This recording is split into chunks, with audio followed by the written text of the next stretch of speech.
అందరికీ నమస్కారం. నేను మీ ప్రతాప్. అందరూ ఎలా ఉన్నారు?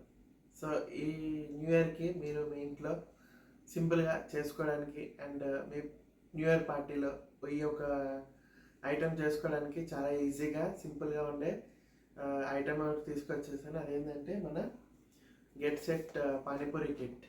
సో, ఇది మన డీమార్ట్‌లో నేను తీసుకున్నాను. చూసాను, మంచిగా అనిపించింది. అండ్ ఫుడ్ కూడా చాలా బాగుంది. టేస్ట్ అనేది ఏదైతే ఉందో ఐటమ్స్ మనం సింపుల్గా దీంట్లో మనకి కిట్ వచ్చేస్తుంది. సో ఇది ఎలా ప్రిపేర్ చేయాలో అండ్ ఏమేమి ఉంటాయి ఇందులో అన్నీ చూసేద్దామా. So let's start. సో ఇది పానీపూరి కిట్ వచ్చేసి దీంట్లో మనకి 4 ఐటమ్స్ అన్నీ వస్తాయి. ఒకటి పానీపూరి పాపడ్, పుదీనా పానీ, కట్ట మీఠా ఇమ్లీ పానీ, ఖర్జూర్ ఇమ్లీ చట్నీ. ఏం లేదు, అన్నీ వాటర్ వేసి మిక్స్ చేసుకోవాలి అంతే. పానీపూరి అయితే ఫ్రై చేయాలి. 50 పీసెస్ వస్తాయి ఇందులో పానీపూరి. ఇంకొన్ని పానీపూరివి, ఇవి జస్ట్ ఆయిల్లో డీప్ ఫ్రై చేస్తే సరిపోతుంది. ఇది వచ్చేసి ఖర్జూర్ ఇమ్లీ చట్నీ. దీంట్లో 50 ml వాటర్ వేయాలి అంతే. ఇది వచ్చేసి కట్ట మీఠా ఇమ్లీ పానీ. దీంట్లో 1/2 లీటర్ వాటర్ వేయాలి అంతే. మనకు 1/2 లీటర్ బాటిల్ ఉంటుంది కదా, అది యూజ్ చేసుకోండి. ఇది మన షర్బత్ పుదీనా పానీ. ఇందులో కూడా 1/2 లీటర్ వాటర్ వేయాలి. సో నా దగ్గర మెజర్మెంట్ ఉంది కాబట్టి నేను ఇట్లా వేస్తున్నా. మీరు డైరెక్ట్ 1/2 లీటర్ బాటిల్ ఉంటే 1/2 లీటర్ బాటిల్తో వాటర్ వేసుకొని 1/2 లీటరు, లేదా 1 లీటర్ ఉంటే 1 లీటర్ని సగం బాటిల్ వరకు నింపి వేసుకొని ఈ ప్రీమిక్స్ అనేది మిక్స్ చేసుకోవచ్చు. సో ఇలా 1/2 లీటరు ఇమ్లీ పానీకి వేసుకున్నా.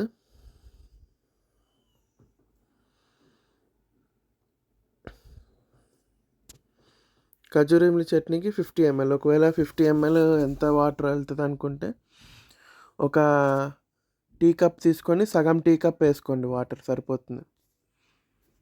సో దాంట్లో పౌడర్ అంతా వేసేసి స్పూన్తో చక్కగా మిక్స్ చేయాలి. ఇది కొంచెం చిక్కగా ఉంటుంది.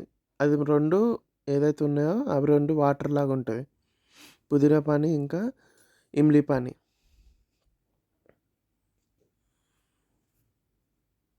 ఈ కన్సిస్టెన్సీలో చూసుకోండి. ఇంకా తక్కువ కూడా కాసుకోవచ్చు చిక్కగా పెట్టుకోవాలనుకుంటే. ఇప్పుడు మనం పానీపూరి ఫ్రై చేసుకుందాం. సో ఫ్రై చేసేటప్పుడు జాగ్రత్త, ఆయిల్ మంచిగా హీట్ ఉండాలి, లేకపోతే సరిగ్గా అవి ఫ్రై అవ్వవు. సో పొంగేటప్పుడు చూసుకుంటూ జరుపుకుంటూ దాన్ని కరెక్ట్గా అన్నీ ఫ్రై అయ్యేలాగా చూసుకోవాలి.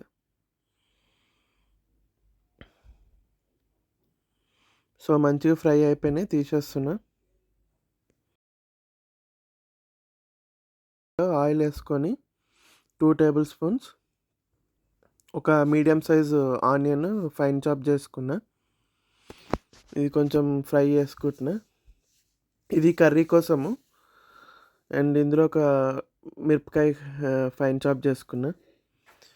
కర్రీకి దాంట్లో ఏం లేదు కాబట్టి నేను సొంతంగా చేస్తున్నా. ఒక మీడియం సైజ్ ఆలుగడ్డ అండ్ ఇది వేసి మంచిగా దీన్ని ఫ్రై చేయాలి. ఇది ఉడకబెట్టిన ఆలుగడ్డ. మంచిగా ఫ్రై చేసుకోండి. మీ ఇంట్లో ఒకవేళ పచ్చి బఠానీ ఉంటే పచ్చి బఠానీ నేను యూజ్ చేశాను. మీరు ఏదైతే వైట్ బఠానీ ఉంటుందో అది నైట్ నానబెట్టుకొని నెక్స్ట్ డే వాడుకోవడానికి ఉంటుంది. వైట్ బఠానీ యూజ్ చేయండి, బాగుంటుంది. నా దగ్గర అవైలబుల్ లేదు, సో నేను ఇది జస్ట్ యూజ్ చేశాను పచ్చి బఠానీ. 1 టీ స్పూన్ ఉప్పు, 1 టేబుల్ స్పూన్ కారం, 1 చిటికెడు పసుపు, అంతే. ఇది వేసి మంచిగా మిక్స్ చేసుకుందాము.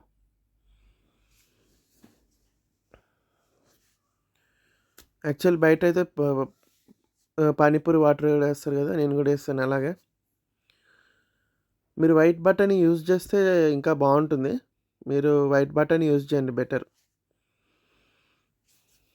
నేను ఏదో సింపుల్గా అయిపోవాలని చెప్పి ఇలా చేశాను. ఒక 1/2 కప్ వాటర్ వేసి దీని దగ్గరికి కర్రీలాగా కొంచెం చిక్కగా ఎలా చేసుకుంటే సరిపోతుంది, అంతే. అండ్ ఒక టీ స్పూన్ గరం మసాలా, మీకు నచ్చిన గరం మసాలా వేసుకోవచ్చు. వేసుకుంటే దగ్గరికి అయిపోయింది కర్రీ. దీన్ని పక్కకు పెట్టేద్దాం. చూసారు కదా, అన్నీ రెడీ అయిపోయినాయి ఐటమ్స్ మనకి. కానీ పానీపూరి వాటర్, ఇమ్లీ చట్నీ, కట్టా మీఠా పానీ, కర్రీ, ఆనియన్, పానీపూరి సెట్ చూసారు కదా, అదే. సో పానీపూరికి ముక్క పెట్టి దాంట్లో ఇంత కర్రీ వేసి కొన్ని ఉల్లిగడ్డలు వేసి పానీపూరి వాటర్ పైన వేసి తినండి అందరు. సో రెసిపీ చేశారు కదా, నచ్చింది కదా. ఈ న్యూ ఇయర్కి మీ ఇంట్లో ఇది చేసుకుంటారని నమ్ముతున్నాను. అండ్ పక్కా చాలా బాగుంటుంది. మనకి నచ్చినట్టు చేసుకోవచ్చు, మన ఇంట్లోనే చేసుకోవచ్చు. బయట వాళ్ళు ఏం మిక్స్ చేస్తారో మనకు తెలియదు. So once again advance happy new year. And మళ్ళీ మరొక రెసిపీతో మీ ముందుకు వచ్చేసి అంతవరకు బాయ్.